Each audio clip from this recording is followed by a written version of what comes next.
스페인에서 한국의 아파트 안전 시스템을 무시하던 전문가들이 점점 침묵하게 되면서 유럽 전역에서는 심각한 논란이 일어나고 있는데요. 이에 스페인 주택부 장관은 상황을 수습하고자 긴급 기자회견을 통해 한국에 대한 입장을 발표하지만 이 발표를 들은 유럽 언론들은 오히려 경악을 금치 못하게 되는데요. 스페인 장관이 공개한 충격적인 진실이 무엇이길래 이토록 큰 파장을 불러일으켰을까요? 안녕하십니까? 저는 나탈리 리베라입니다. 스페인에서 온 글로벌 주택안전연합 실무자로 일하고 있어요. 벌써 10여 년째 세계 각국의 주거 안전 시스템을 분석하는 일을 해왔습니다. 그런데 이번에 한국을 방문하게 된 건 정말 예상치 못한 일이었죠. 서울 강남구에 있는 한 대형 아파트 단지 앞에 서 있는데 솔직히 말해서 처음엔 별다를 게 없어 보였습니다. 유럽의 고급 주거단지들과 비슷한 외관이었거든요. 하지만 저와 함께 온 태국 주택도시개발청의 차이와 국장은 벌써부터 회의적인 표정을 짓고 있었어요. 나탈리, 보세요. 한국 사람들은 기계에 너무 의존하는 것 같습니다. 우리 태국에서는 사람 중심의 교육을 더 신뢰해요. 아무리 좋은 시설이라도 결국 기계는 오류가 나기 마련이거든요. 차이와 국장의 말에 저도 고개를 끄덕였습니다. 사실 저 역시 그런 생각을 갖고 있었거든요. 지난 몇 년간 유럽 각국을 돌아다니면서 봤던 건 결국 위기 상황에서는 사람의 판단력이 가장 중요하다는 것이었어요. 아무리 첨단 시스템이라도 인간의 직관과 경험을 대체할 수는 없다고 생각했죠. 아파트 관리사무소로 들어가자 한국의 정기훈 관리소장이 저희를 맞아주었습니다. 50대 중반쯤 되어 보이는 차분한 인상의 분이었는데 저희에게 이 아파트의 안전 시스템에 대해 설명해주기 시작했어요. 저희 아파트는 화재 감지 센서가 각 세대와 복도, 계단에 설치되어 있고요. 화재 발생 시 자동으로 문이 열리고 비상등이 켜지며 주민들에게 방송이 나가는 시스템입니다. 정기훈 소장의 설명을 들으면서도 저는 속으로 의문이 들었어요. 이런 복잡한 시스템이 정말 필요할까? 사람들이 스스로 판단해서 대피하면 되는 거 아닌가? 하는 생각이 머릿속을 맴돌았거든요. 차이와 국장은 더욱 직설적이었습니다. 하지만 정 소장님, 이런 자동화 시스템에만 의존하면 오히려 사람들이 스스로 생각하고 판단하는 능력이 떨어질 수 있지 않을까요? 태국에서는 주민 교육과 인적 네트워크를 통한 대응을 더 중시해요. 그 순간 정기훈 소장의 표정이 살짝 굳어지는 것을 느꼈습니다. 하지만 곧 다시 미소를 지으며 말했죠. 그렇다면 내일 저희가 실시하는 정기 대피 훈련을 직접 보시는 것이 어떨까요? 아마 생각이 달라지실 수도 있을 겁니다. 저는 솔직히 그 제안을 들었을 때 조금 부담스러웠어요. 형식적인 훈련을 보는 것보다는 실제 데이터나 통계 자료를 분석하는 게 더 의미 있을 것 같았거든요. 하지만 차이와 국장이 먼저 대답했습니다. 좋은 생각이네요. 하지만 솔직히 말씀드리면 이런 훈련이 얼마나 실효성이 있을지 의문입니다. 태국에서도 비슷한 훈련을 해봤지만 사람들이 진짜 위기 상황에서는 전혀 다르게 행동하더라고요. 정기훈 소장은 여전히 차분한 표정을 유지하고 있었지만 저는 그의 눈빛에서 뭔가 다른 것을 읽을 수 있었어요. 자신감이랄까 아니면 확신이라고 해야 할까요? 마치 저희가 아직 모르는 무언가를 알고 있다는 듯한 표정이었습니다. 다음 날 아침, 저는 호기심 반 의무감 반으로 아파트 단지에 나왔습니다. 오전 10시 정각, 아파트 전체에 방송이 울려 퍼졌어요.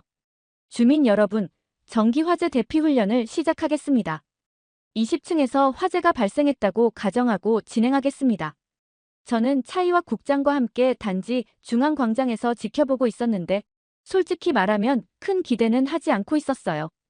유럽에서 본 비슷한 훈련들은 대부분 형식적이었거든요. 사람들은 대충 나와서 몇 분 서 있다가 들어가는 정도였죠. 그런데 한국의 상황은 달랐습니다. 방송이 시작되자마자 각 동의 출입구에서 주민들이 하나둘씩 나오기 시작했어요. 그것도 정말 질서정연하게 말입니다. 어린아이를 데리고 나오는 엄마들, 지팡이를 짚고 나오는 어르신들, 심지어 강아지를 안고 나오는 분들까지 있었죠. 차이와 국장이 저에게 속삭였습니다. 보세요, 나탈리. 이런 식으로 나오는 건 좋지만 실제 상황에서는 패닉 상태가 되어서 전혀 다르게 행동할 거예요. 저도 그렇게 생각했어요. 훈련과 실전은 분명히 다를 테니까요. 그런데 이상한 건 주민들의 표정이 전혀 귀찮아하는 기색이 없다는 거였습니다. 오히려 자연스럽게 마치 일상적인 일처럼 행동하고 있었어요. 정기훈 소장이 저희 옆에 와서 설명을 시작했습니다. 저희는 한 달에 한 번씩 이런 훈련을 실시합니다. 처음에는 주민들이 불편해했지만 지금은 모두 당연하게 생각하고 계세요. 한 달에 한 번요? 저는 놀라서 물었습니다. 그렇게 자주 할 필요가 있나요? 1년에 한 번도 일어나지 않을 일을 위해서 말이에요. 차이와 국장도 웃으며 한마디 했죠. 쓸데없는 시간 낭비 같은데요. 그 시간에 다른 교육을 하는 게 더 낫지 않을까요? 정기훈 소장은 잠시 침묵했다가 대답했습니다. 글쎄요. 저희는 이게 낭비라고 생각하지 않습니다. 오히려 가장 중요한 투자라고 봐요.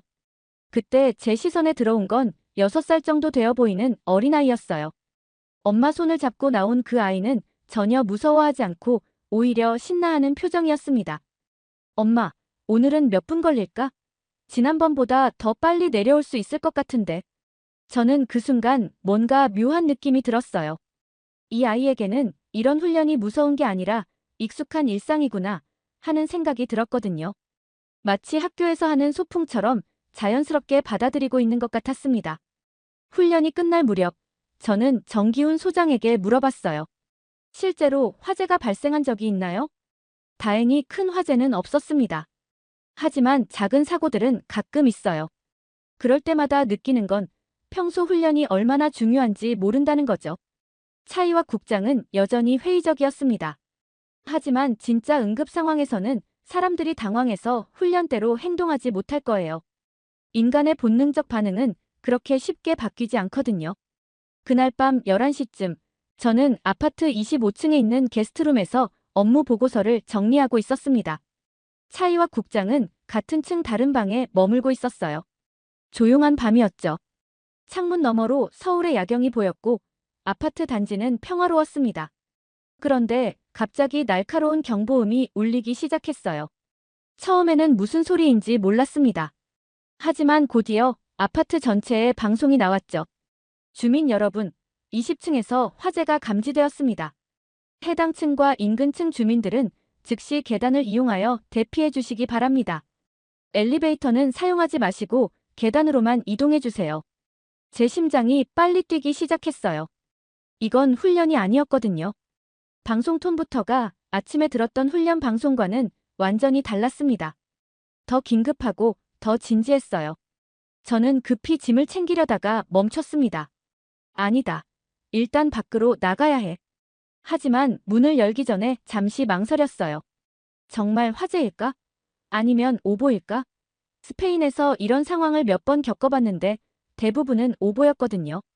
그런데 복도에서 들리는 소리가 심상치 않았습니다. 발걸음 소리, 조용한 대화 소리들이 들려왔어요.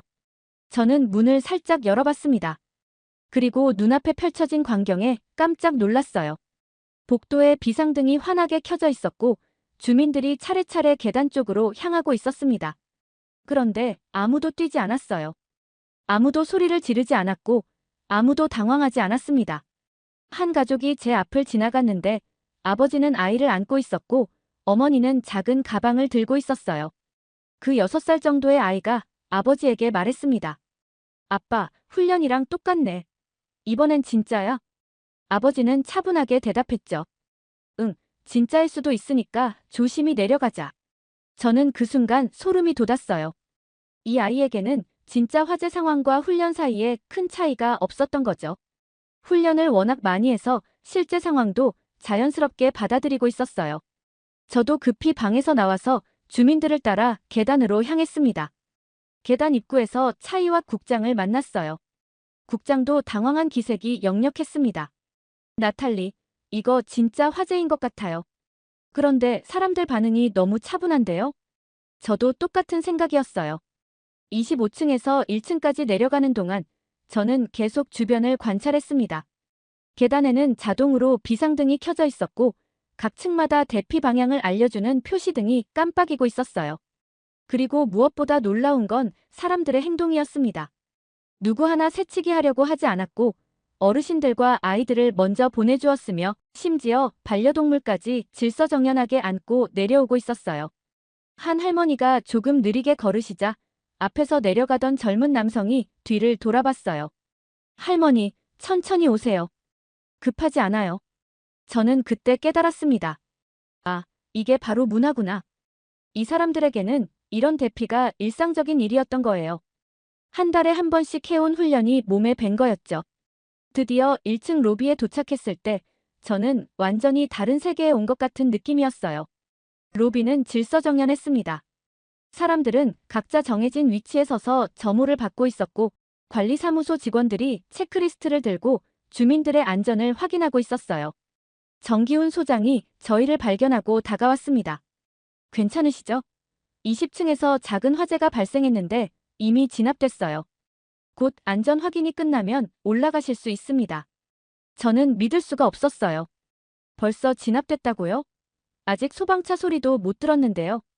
저희 아파트에는 자동 스프링클러 시스템이 있거든요. 화재가 감지되자마자 자동으로 작동했습니다. 소방서에도 자동으로 신고가 들어갔고요. 그때 차이와 국장이 당황한 목소리로 말했어요. 저는 대피를 못했어요. 경보음이 울렸을 때 샤워 중이었는데 설마 진짜일 줄은 몰랐거든요. 정기훈 소장의 표정이 잠깐 굳어졌습니다. 그러시면 안 되죠. 훈련이든 실제든 경보가 울리면 무조건 대피해야 해요. 하지만 한국 사람들이 너무 기계적으로 움직이는 것 같아서요. 사람이 직접 판단해서 행동하는 게 더 중요하지 않나요? 그때 한 소방관이 다가왔어요. 20대 후반쯤 되어 보이는 젊은 남성이었는데 차분하게 상황을 설명해 주었습니다. 20층에서 발생한 화재는 완전히 진압됐습니다. 피해는 한 세대의 부엌 일부에 국한됐고 다른 세대로의 확산은 없었어요. 대피도 완벽하게 이루어졌습니다. 차이와 국장이 물었어요. 그런데 이렇게 빨리 진압될 수 있는 건가요? 소방관은 미소를 지으며 대답했습니다. 한국의 아파트 안전 시스템은 세계적으로 인정받고 있어요. 화재 감지, 자동 진압, 대피 유도가 모두 연동되어 있거든요. 그리고 무엇보다 주민들이 훈련이 잘 되어 있어서 단 한 명도 다친 사람이 없었습니다. 그래서 단 한 명도 다친 사람이 없었습니다. 그 말을 듣는 순간 저는 가슴이 뭉클해졌어요. 단순히 기술의 문제가 아니었구나 하는 생각이 들었거든요. 기술과 사람이 완벽하게 조화를 이룬 결과였던 거죠. 차이와 국장은 여전히 납득하지 못하는 표정이었어요. 하지만 이렇게 시스템에 의존하다 보면 사람들이 스스로 생각하고 판단하는 능력이 떨어질 수 있지 않을까요? 정기훈 소장이 조용히 말했습니다. 오늘 보신 게 답입니다. 시스템은 사람을 대신하는 게 아니라 사람을 돕는 거예요. 사람들이 당황하지 않고 올바른 판단을 할 수 있도록 돕는 거죠. 저는 그때 깨달았어요. 저희가 지금까지 잘못 생각하고 있었구나. 한국의 시스템은 사람을 기계에 의존하게 만드는 게 아니라 사람이 위기 상황에서 최선의 선택을 할 수 있도록 돕는 시스템이었던 거죠. 주변을 둘러보니 아이들이 부모 곁에 조용히 서 있었어요. 무서워하지 않았습니다. 오히려 자연스럽게 받아들이고 있었어요. 그 모습을 보면서 저는 생각했습니다. 이 아이들이 어른이 되어도 이런 상황에서 당황하지 않겠구나. 다음 날 아침, 저는 한국 소방청에서 제공한 보고서를 받아볼 수 있었습니다. 어젯밤 화재에 대한 상세한 분석 자료였어요. 그 내용을 보면서 저는 정말 놀랄 수밖에 없었습니다. 화재 발생 시각은 밤 11시 4분이었고 화재 감지는 불과 30초 만에 이루어졌어요. 자동 스프링클러 작동까지는 1분이 걸렸고 주민 대피 방송은 2분 만에 시작됐습니다. 그리고 가장 놀라운 건 7분 만에 화재가 완전 진압됐다는 거였어요. 부상자 0명, 재산 피해 최소화, 대피 완료율 100%. 보고서의 마지막 줄을 읽으면서 저는 가슴이 뭉클해졌습니다. 이건 단순한 숫자가 아니었어요. 실제로 사람들의 생명을 구한 결과였거든요. 차이와 국장이 제 옆에 앉아서 같이 보고서를 보고 있었는데 표정이 어제와는 사뭇 달라져 있었어요. 여전히 완전히 납득하지는 못하는 것 같았지만 어제의 그 강한 비판적 태도는 많이 누그러진 상태였습니다. 나탈리, 이 수치들이 정말 신뢰할 만한 건가요? 7분 만에 화재 진압이라는 게 현실적으로 가능한 일인가요? 저도 처음에는 같은 의문이 들었어요. 하지만 정기훈 소장의 설명을 들으면서 이해할 수 있었습니다. 저희 아파트는 각 층마다 화재 감지 센서가 촘촘히 설치되어 있고 화재 발생 즉시 해당 구역의 스프링클러가 자동으로 작동해요. 동시에 소방서와 관리사무소에 자동으로 신고가 들어가고 엘리베이터는 자동으로 정지되며 계단문은 자동으로 열립니다. 그리고 가장 중요한 건 주민들이 훈련되어 있다는 거예요. 어제 보셨듯이 아무도 당황하지 않고 질서정연하게 대피했잖아요. 저는 고개를 끄덕였습니다. 맞는 말이었어요. 아무리 좋은 시스템이 있어도 사람들이 제대로 행동하지 않으면 소용없었을 테니까요. 그때 정기훈 소장이 저희에게 추가 자료를 보여주었어요. 작년 한 해 동안 저희 아파트 단지에서 발생한 화재 관련 사고는 총 3건이었습니다. 모두 초기에 진압됐고 부상자는 한 명도 없었어요. 3건이나 있었는데도 부상자가 없었다고요? 차이와 국장이 놀란 목소리로 물었습니다. 네, 그래서 저희는 이 시스템을 신뢰하는 거예요. 사고가 없는 게 아니라 사고가 나도 피해를 최소화할 수 있는 시스템이거든요. 저는 그 순간 무언가를 깨달았어요. 지금까지 저는 사고 예방에만 집중하고 있었는데 한국은 사고 대응에 더 중점을 두고 있었던 거죠.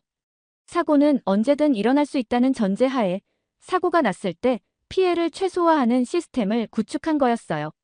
이런 수치는 사실 수치가 아니라 생존율이에요. 제가 중얼거렸는데 정기훈 소장이 그 말을 들었나 봐요. 맞습니다. 저희가 추구하는 건 완벽한 예방이 아니라 완벽한 대응이에요. 사고는 예측할 수 없지만 대응은 미리 준비할 수 있거든요. 차이와 국장도 점점 수긍하는 표정을 짓기 시작했어요. 그럼 태국에서도 이런 시스템을 도입하면 좋을까요? 시스템만 도입한다고 되는 건 아니에요. 정기훈 소장이 말했습니다. 가장 중요한 건 사람들의 인식 변화와 꾸준한 훈련이거든요. 기술은 도구일 뿐이에요. 그날 오후, 저는 스페인 본부에 보낼 보고서를 작성하기 시작했습니다. 사실 처음에 한국에 올 때는 형식적인 시찰 정도로 생각했었어요. 다른 나라들과 비슷하게 몇 가지 좋은 점들을 찾아서 정리하고 개선점을 제시하는 그런 보고서를 쓸 계획이었죠. 하지만 어젯밤의 경험은 완전히 다른 관점을 갖게 해주었어요. 저는 키보드 앞에 앉아서 한참 동안 생각에 잠겼습니다. 어떻게 표현해야 이 경험을 제대로 전달할 수 있을까 하고 말이에요. 무사함은 우연이 아니라 훈련에서 나왔다. 이 문장부터 시작했어요. 그리고 계속 써내려갔습니다. 한국의 아파트 안전 시스템을 단순히 기술적 관점에서만 평가한다면 큰 오해를 할 수 있습니다. 여기서 중요한 건 기술 그 자체가 아니라 기술과 사람이 어떻게 조화를 이루느냐는 것입니다. 제 손이 저절로 움직이고 있었어요. 어젯밤에 느꼈던 그 감동을 글로 옮기려고 노력하고 있었죠. 화재 발생 시 7분 만에 진압되고 부상자가 전혀 없었다는 것은 놀라운 일입니다. 하지만 더 놀라운 건 주민들의 반응이었습니다. 아무도 당황하지 않았고 아무도 혼란스러워하지 않았어요. 6살 아이가 훈련이랑 똑같네라고 말했을 때 저는 이것이 단순한 기술의 승리가 아니라는 걸 깨달았습니다. 차이와 국장이 제 옆에 와서 보고서를 함께 보고 있었어요. 나탈리, 정말 이렇게 쓸 건가요? 너무 호평일색인 것 같은데요. 저는 잠시 타이핑을 멈추고 국장을 바라봤습니다. 국장님, 어젯밤에 직접 보지 않으셨나요? 제가 과장하고 있는 건가요? 차이와 국장은 한참 동안 침묵했어요. 그리고 천천히 입을 열었습니다. 아니에요. 사실 저도 많이 놀랐어요. 태국에서도 비슷한 시설들이 있지만 실제 상황에서는 전혀 다르게 돌아가거든요. 어떻게 다른가요? 사람들이 시스템을 믿지 않아요. 경보가 울려도 또 오보겠지 하면서 무시하는 경우가 많아요. 그리고 막상 대피할 때도 질서가 엉망이죠. 서로 먼저 나가려고 하고 어르신들이나 아이들은 뒤처지고. 저는 고개를 끄덕였어요. 사실 스페인도 비슷한 상황이었거든요. 아무리 좋은 시설이 있어도 사람들이 제대로 활용하지 못하면 무용지물이었죠. 그런데 한국은 달랐어요. 제가 말했습니다. 시스템과 사람이 하나가 되어 있었어요. 기술이 사람을 지배하는 것도 아니고 사람이 기술을 무시하는 것도 아니었죠. 보고서를 계속 작성했습니다. 한국은 가장 조용히, 가장 철저히 준비된 나라였습니다. 이들에게는 안전이 거창한 구호가 아니라 일상적인 문화였어요. 한 달에 한 번씩 하는 대피 훈련이 처음에는 번거로워 보였지만 실제로는 생명을 구하는 소중한 시간이었던 겁니다. 문득 어젯밤에 만났던 그 6살 아이가 생각났어요. 그 아이에게는 대피 훈련이 무서운 일이 아니라 자연스러운 일상이었죠. 그리고 그 덕분에 실제 위기 상황에서도 전혀 당황하지 않을 수 있었어요. 아이들이 어른이 되어서도 이런 문화를 유지한다면 한국은 세계에서 가장 안전한 주거 환경을 가진 나라가 될 것입니다. 차이와 국장이 제 어깨를 가볍게 두드렸어요. 좋은 보고서가 될 것 같아요. 저도 태국으로 돌아가서 이런 시스템 도입을 제안해 볼 생각이에요. 정말요? 저는 놀라서 물었습니다.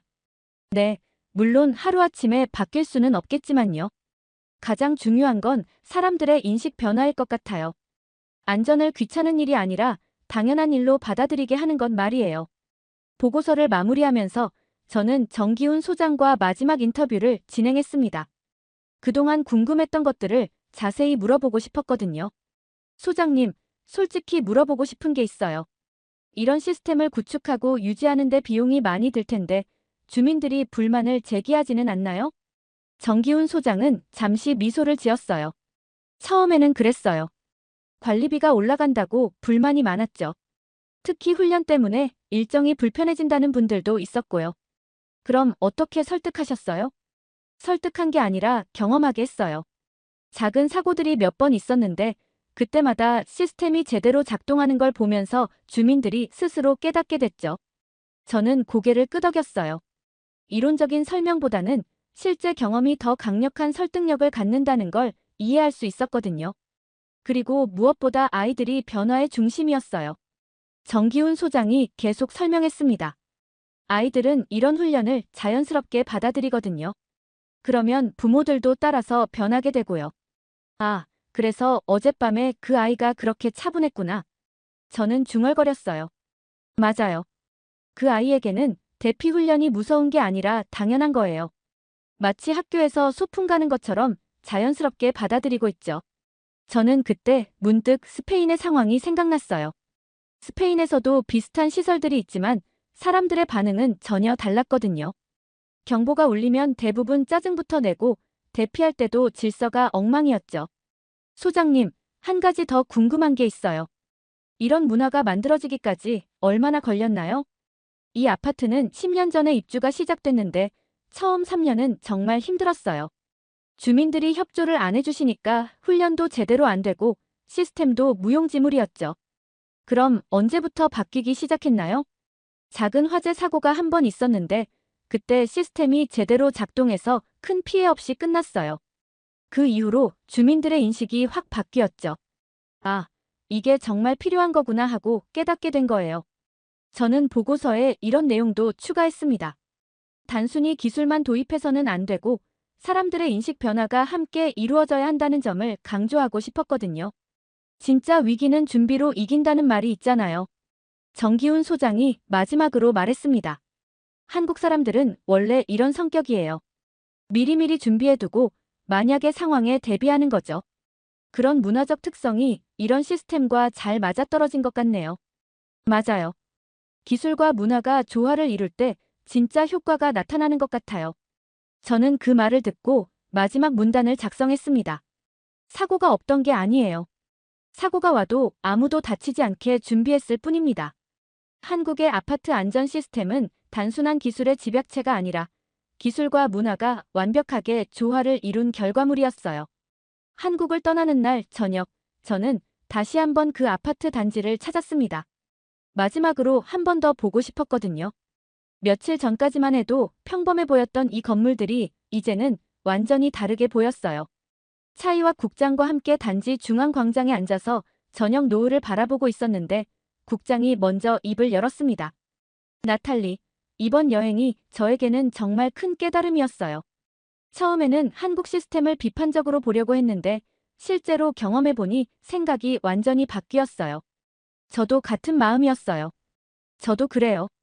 처음에는 기계에 너무 의존하는 거 아닌가 하는 생각이 있었는데 알고 보니 기계가 사람을 도와주는 거였어요. 그때 한 가족이 저희 앞을 지나갔어요.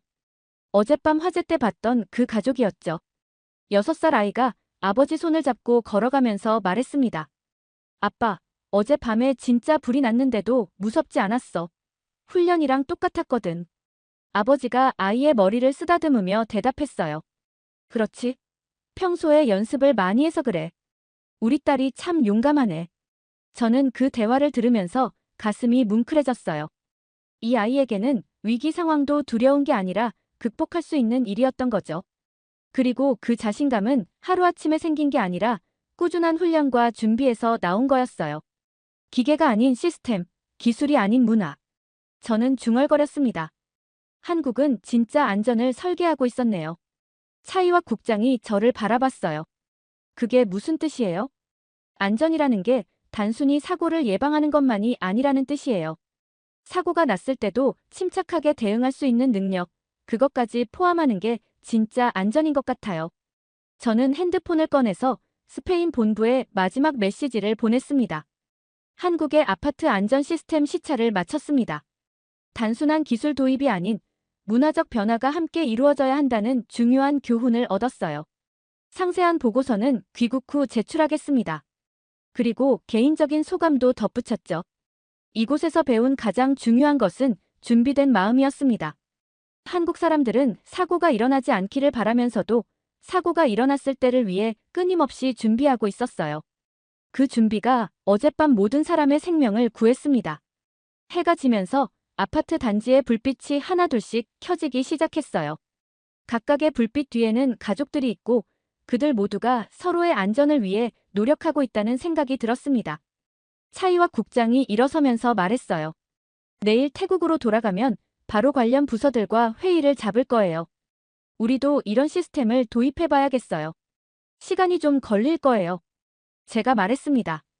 기술보다는 사람들의 인식을 바꾸는 게 더 어려울 테니까요. 그래도 시작은 해야죠. 오늘 이 경험을 태국 사람들과도 나누고 싶어요.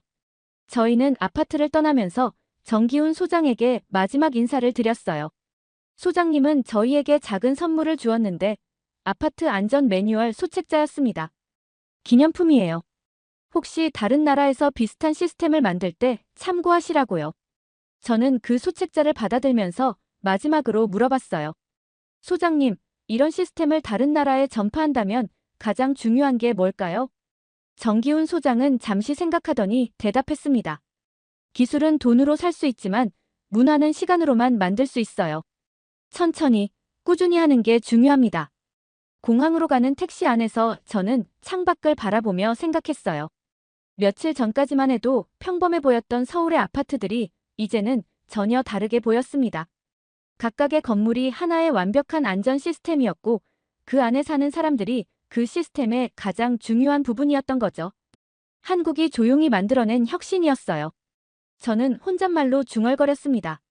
화려하지 않지만 확실한, 그리고 사람을 중심에 둔 진짜 혁신이었죠. 비행기가 이륙하면서 서울의 야경이 발밑으로 펼쳐졌어요. 수많은 불빛들이 반짝이고 있었는데 이제 저는 그 불빛들이 단순한 조명이 아니라는 걸 알았습니다. 각각이 누군가의 안전한 보금자리였고 서로를 지켜주는 따뜻한 마음들이었어요. 스페인으로 돌아가면 할 일이 많았습니다.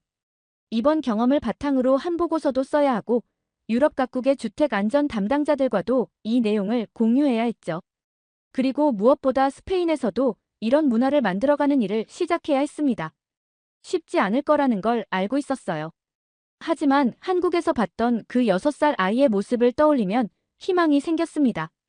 그 아이처럼 안전을 자연스럽게 받아들이는 세대가 스페인에도 전 세계에도 생길 수 있을 거라는 믿음이 들었거든요. 사고가 없는 게 아니라 준비되어 있는 것. 이 문장이 계속 머릿속을 맴돌았어요. 한국에서 배운 가장 소중한 교훈이었습니다. 지금까지의 사연 어떻게 들으셨나요? 재밌게 들으셨다면 댓글로 남겨주세요. 추첨을 통해 커피 쿠폰들 보내드립니다. 다음에 더 재밌는 사연으로 돌아올게요. 감사합니다.